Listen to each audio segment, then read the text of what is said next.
আসসালামু আলাইকুম। সবুজে ঘেরা আমাদের এই ছোট্ট গ্রাম উত্তর রাঘবপুর, আর প্রকৃতির এই শান্ত আসলেই পরম মমতায় মাথা উঁচু করে দাঁড়িয়ে আছে আমাদের ইমানের ঠিকানা ঐতিহ্যবাহী উত্তর রাঘবপুর জামে মসজিদ। আজ 12ই রবিউল আওয়াল, রহমতের দিন। আমাদের মাদ্রাসার ছোট ছোট কোরআনের পাখিদের ছোট ছোট পায়ে ধীরে ধীরে সারিবদ্ধভাবে এগিয়ে চলছে আল্লাহর ঘরের দিকে। ওদের নিষ্পাপ চেহারা যেন প্রিয় নবীজি সাল্লাল্লাহু আলাইহি সাল্লামের প্রতি গভীর ভালোবাসা আর উজ্জ্বল হয়েছে। মসজিদের রঙিন আলোকসজ্জায় আজ যেন এক টুকরো জান্নাত নেমে এসেছে। গ্রামের শ্রদ্ধেয় প্রবণ মুরব্বীদের পাশাপাশি এক ঝাঁক ছোট ছোট শিশুর উপস্থিতিতে আল্লাহর ঘর আজ কানায় কানায় পূর্ণ হয়েছে। বাতাসে বাতাসে ভেসে আসছে নবীজি সাল্লাল্লাহু আলাইহি সাল্লামের শানে সুর তোলা ভক্তিপূর্ণ দরুদ প্রেমের কালাম। হালকা জিকির, সেই সুর আর দোয়ায় গ্রামের আকাশে বাতাসকে এক অদ্ভুত শান্তিতে ভরিয়ে তুলছে।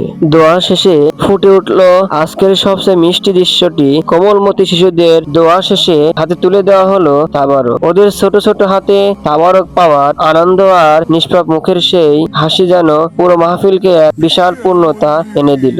ভালোবাসা আর ইমানের এই বন্ধন চির অটল থাকুক। হে দয়াময় আল্লাহ, আমাদের এই গ্রাম আর পবিত্র ঘরকে তোমার রহমতে আমাদের সকল বাংলাদেশের মুসলিম ভাই ও বোনদের কবুল করে নাও। হে আল্লাহ, যে মুসলিম ভাইগুলো আমাদের এই ভিডিওটি দেখছে সেই সকল ভাইদেরকে 5 ওয়াক্ত নামাজ পড়ার মতো তৌফিক কিনে করো। এবং যারা আমাদের এই ভিডিওটি দেখছেন, যদি আপনার ভালো লেগে থাকে তাহলে এই ভিডিওটি বেশি বেশি শেয়ার করে দিন।